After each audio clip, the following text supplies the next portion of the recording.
Hi darlings, welcome to my channel. 'నానా రోహిత్' గారి 'Sundarakanda' movie అనేది రిలీజ్ అయిపోయిందనమాట. మరి మూవీ ఎలా అనిపించింది? నచ్చిందా? నచ్చలేదా? అనేది డీటెయిల్‌గా అయితే మాట్లాడుకుందాం. అలాగే 'నానా రోహిత్' గారికి ఒక మంచి ఫిల్మ్ అయిందా? లేదా? అనేది మాట్లాడుకుందాం భయ్యా. ఓకేనా? దానికంటే ముందు ప్లీజ్ దయచేసి ఈ వీడియోని లైక్ చేయండి, షేర్ చేయండి, అలాగే సబ్స్క్రైబ్ అయితే చేసుకోండి. ఓకేనా? Let's start the video. Plot విషయానికొస్తే మన హీరో సిద్ధార్థ్ 30 ఇయర్స్ అయితే ఉంటాయన్నమాట. ఇంకా పెళ్లి అయితే కాలేదు.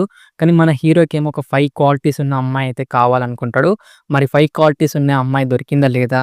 మరి లాస్ట్‌కి ఏం జరిగిందనేసి మూవీ ఒక ప్లాట్ అనమాట. మరి ప్లస్ పాయింట్స్ ఏంది? మైనస్ పాయింట్స్ ఏందా? మాట్లాడుకుందామా? ప్లస్ పాయింట్ గురించి మాట్లాడుకుంటే వీళ్ళు తీసుకున్న కాన్సెప్ట్ అనేది చాలా బావుందనమాట. అలాగే వర్కౌట్ కూడా అయిందనిపించింది నాకు. అలాగే ఏజ్ గ్యాప్ వస్తే వచ్చే ప్రాబ్లమ్స్ ఏంటిది కూడా చూపెట్టారు. అది చాలా బా అనిపించింది. అండ్ లవ్ స్టోరీ కూడా చాలా బావుందనమాట.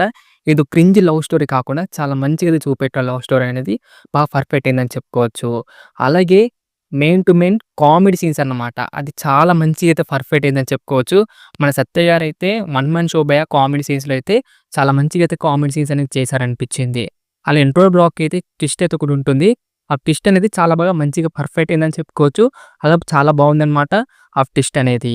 అలాగే డైలాగ్స్ కూడా చాలా బావున్నాయి. సినిమాటోగ్రఫీ అయితే డీసెంట్ అయితే అనిపించింది. ప్రొడక్షన్ క్వాలిటీస్ కూడా పర్లేదు అనిపించింది బ్యాక్‌గ్రౌండ్ స్కోర్ అయితే బావుంది. అండ్ ఒక సాంగ్ అయితే నచ్చింది. ఇది భయ్యా నాకైతే ప్లస్ పాయింట్స్ అయితే అనిపించినాయి. ఇప్పుడు మనం మైనస్ పాయింట్ గురించి మాట్లాడుకుందాం.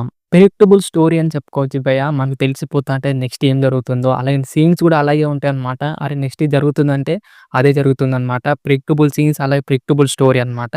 అలాగే ఎమోషనల్ సీన్స్ అనేది అసలు వర్కౌట్ కాలేదు. ఈ మూవీకి ఎమోషనల్ వర్కౌట్ అయితే మటుకు చాలా బాగుండే గానీ అసలు ఎమోషనల్ సీన్సే వర్కౌట్ కాలేదనిపించింది. అలాగే మనకు అనవసరమైన సీన్స్ అనేది చాలా వస్తుంటాయన్నమాట. అనవసరమైన ఫైట్ సీక్వెన్స్ అని చెప్పుకోవచ్చు భయ్యా. మంచిగెళ్ళే స్టోరీని ఏదో బ్రేక్ ఏసినట్టు ఫైట్ సీక్వెన్స్ అనేది వస్తుంటాయి. అసలు ఎందుకొచ్చాయో, ఎందుకు పోయావో అర్థం కావు. అలాగే సాంగ్స్ అన్నమాట. ఒక సాంగ్ బాగుంది గానీ మిగతా సాంగ్స్ అన్ని అస్సలు బాలేవనిపించింది. అండ్ సాంగ్ ప్లేస్‌మెంట్ కూడా కరెక్ట్ లేదనిపించింది భయ్యా. ఇక యాక్టింగ్ విషయానికొస్తే 'నానా రోహిత్' గారైతే డీసెంట్ అయితే యాక్టింగ్ అయితే చేశారు.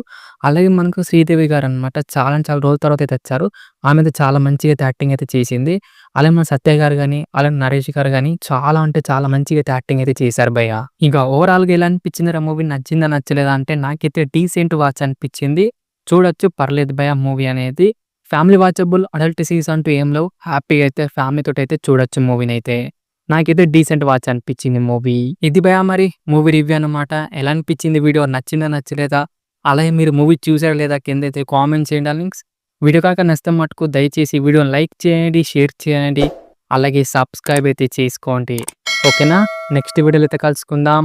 By by darlings.